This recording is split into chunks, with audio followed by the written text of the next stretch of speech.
The Godfather Part 2, winner of 6 Academy Awards, including Best Picture of the Year.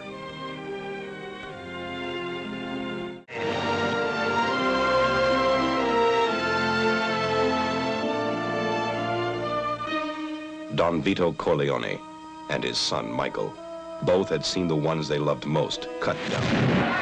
Both commanded the most powerful and merciless crime organization in the world. Is it true that in the year 1950, you devised the murder of the heads of the so-called 5 families in New York? It's a complete falsehood. The Godfather and his heir, both were men of ice, and both were targets. Please, Michael, please stay inside. Keep them alive. We'll try. Michael! Allah! The Godfather Part 2 is Sicily in 1921 and Nevada in 1958. It is revolution in Havana and rubouts in New York.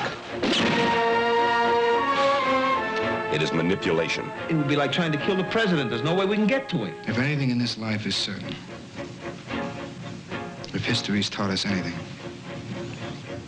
it says you can kill anyone. It is murder. The Godfather Part 2 is the final chapter in the violent history of the Corleone crime family.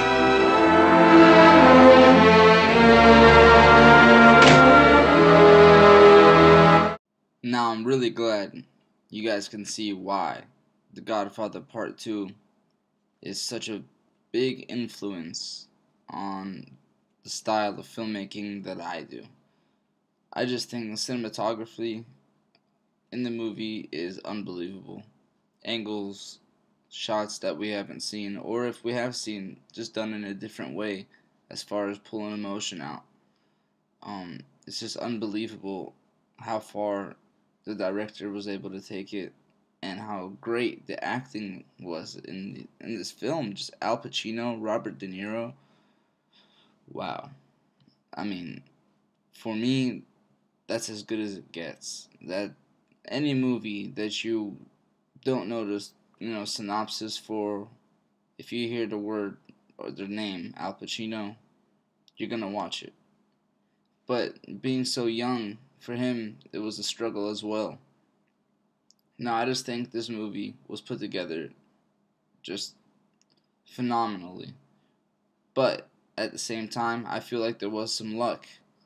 At first, it did not get great reviews. But after a year in the box office and moving into video at that time, people started saying that it was better than the first one. No one thought that anyone could top Marlon Brando's performance in The Godfather Part 1. But wow, Michael Corleone, Al Pacino, that character, for me, stood out like... words can't explain it. Now, the greatest thing of all is the story and how it progresses. Usually we're used to seeing, a character on his rise to fame, fortune, or success. But we actually see the rise and the fall of a grown man, and how so much control that he did have doesn't come into par when you watch Part 3.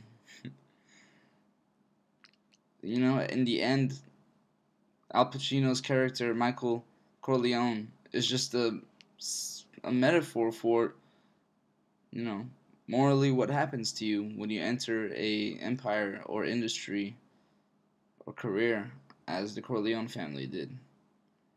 Now, there's a lot of subliminal messages, but that, my friend, you're going to have to watch and find out and see for yourself. But I give it 10 out of 10 stars. The Godfather Part 2, for me, best movie that I have seen in my lifetime so far. Thanks, guys.